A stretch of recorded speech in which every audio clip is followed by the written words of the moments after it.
কাঁচা আমের আচার অনেকে কিন্তু অনেক রকম করেই আমরা তৈরি করে থাকি। আমার কাছে মনে হয় কাঁচা আমের এই ভুনা আচারটা কিন্তু একবার হলো বাড়িতে সবারই তৈরি করা উচিত। মানে এই আচারটা খেতে যে কতটা মজা হয় তা আমি আপনাদেরকে বলে বোঝাতে পারবো না। প্রতি বছরই কিন্তু আমরা একবার হলো এই আচারটা তৈরি করি আর বছর জুড়ে খাই। তো চলেন আপনাদের সাথে আজকের এই ভুনা আচারের রেসিপিটা শেয়ার করি। আসসালামু আলাইকুম, শিলাস কিচেনে সবাইকে স্বাগতম। আশা করি সবাই অনেক অনেক বেশি ভালো আছেন।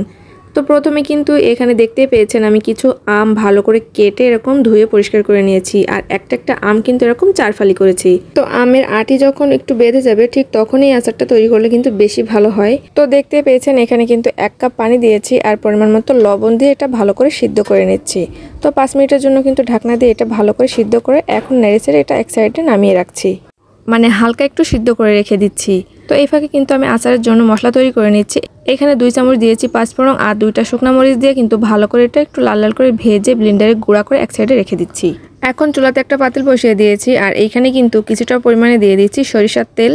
তো তেলটার পরিমাণ কিন্তু খুব বেশি না, অল্প পরিমাণেই কিন্তু তেল দিয়েছি। আর এইখানে দিয়ে দিয়েছি 1 চামচের মতো রসুন বাটা। তো রসুন বাটাটা দিয়ে কিন্তু আমি হালকা একটু ভেজে নিয়েছি। তারপরে কিন্তু এখানে মশলা আর আদা বাটা দিয়ে দিয়েছি 1 চামচ, মানে সবগুলো কিন্তু হাফ চামচ করেছিল। আদা আর মশলা কিন্তু আমি একসাথে দিয়ে দিয়েছি, তার জন্য কিন্তু 2টা মিলে 1 চামচই হয়েছে।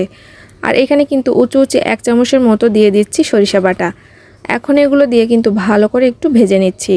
এটা লাল লাল করে যখন ভাজা হয়ে গিয়েছে তখনই কিন্তু আমি যে সিদ্ধ করে আমগুলো রেখে দিয়েছিলাম সেই আমগুলো কিন্তু এখানে দিয়ে দিচ্ছি। আমগুলো দেওয়ার পরে কিন্তু ভালো করে একটু নেড়েচেড়ে দিচ্ছি যাতে নিচের মশলাগুলো লেগে না যায়। যারা আমার পেজটাকে এখনো ফলো করেননি তারা কিন্তু অবশ্যই আমার পেজটা ফলো দিয়ে পাশেই থাকবেন। আর যারা ইউটিউব থেকে দেখছেন তারা কিন্তু অবশ্যই সাবস্ক্রাইব করে পাশে থাকবেন। আচ্ছা, এখানে কিন্তু আমি 1 কাপ দিয়ে দিয়েছি চিনি। এখন চিনিটা দিয়েও কিন্তু ভালো করে একটু নেড়েচেড়ে নিচ্ছি। চুলার জালটা মিডিয়ামে রাখলেই হবে, মানে খুব বেশি জাল করার প্রয়োজন নেই।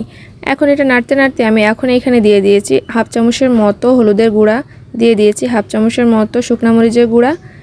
তো এগুলো দিয়ে কিন্তু একটু ভালো করে নেড়েচেড়ে নিচ্ছি। তো এই পর্যায়ে দিয়ে দিচ্ছি লবণ। লবণটা কিন্তু আমার প্রথমে দেওয়া উচিত ছিল কিন্তু আমার একটু খেয়াল ছিল না। তো যাই হোক এখানে কিন্তু আমি লবণটা দিয়ে দিয়েছি। তো লবণটা দেওয়ার পরে আমি 2 টেবিল চামচ দিয়ে দিচ্ছি সিরকা। তো এটা দিলে কিন্তু আচারটা অনেক দিন পর্যন্ত ভালো থাকবে, তার জন্য কিন্তু আমি এটা দিয়ে দিয়েছি। তো সিরকাটা দেওয়ার পরে কিন্তু আবার একটু ভালো করে নেড়েচেড়ে এটা ঢাকা দিয়ে রেখে দিলাম 5 মিনিট। তো 5 মিনিট পর কিন্তু ঢাকনাটা উঁচু করে আমি আবারও একটু আমগুলো সুন্দর করে নেড়েচেড়ে দিচ্ছি।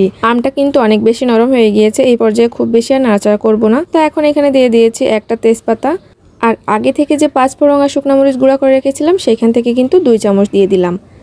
এখন এই গুঁড়াটা দেওয়ার পরে আর একটু নেড়েচেড়ে নিচ্ছি। নেড়েচেড়ে কিন্তু এটা একেবারে মিডিয়াম আঁচে কিন্তু এভাবে জাল করতে থাকবো আর যতক্ষণ না পর্যন্ত এর ঝোলটা অনেকটা টানিয়ে আসছে। তো ঝোলটা কিন্তু অনেকটা টানিয়ে আসছে আর এই পর্যায়ে কিন্তু আগে থেকে যে মশলাটা গুঁড়া করে রেখেছিলাম পাঁচফোড়ন সেখান থেকে কিন্তু অল্প একটু দিয়ে দিলাম উপরে। দিয়ে নাড়াচাড়া করে এটা কিন্তু আমি চুলা থেকে এখন নামিয়ে নিচ্ছি। আচারটা ঠান্ডা হয়ে যাওয়ার পরে কিন্তু এটা আরও বেশি আঠালো হয়ে যাবে। তো ঝটপট তৈরি হয়ে গেল আমাদের এই কাঁচা আমের খোলা ছাড়া ভুনা আচার। তো এটা কিন্তু দারুণ দারুণ মজা হয় খেতে, তাই অবশ্যই একবার হলেও আম থাকতে থাকতে এই আচারটা তৈরি করে ফেলবেন। তো ভিডিওটা কেমন লেগেছে অবশ্যই কিন্তু কমেন্ট করে জানাবেন। যদি এরকম নিত্য নতুন রেসিপি পেতে চান আমার পেজটাকে ফলো দিয়ে পাশেই থাকবেন। সবাইকে অনেক অনেক ধন্যবাদ। আল্লাহ হাফেজ।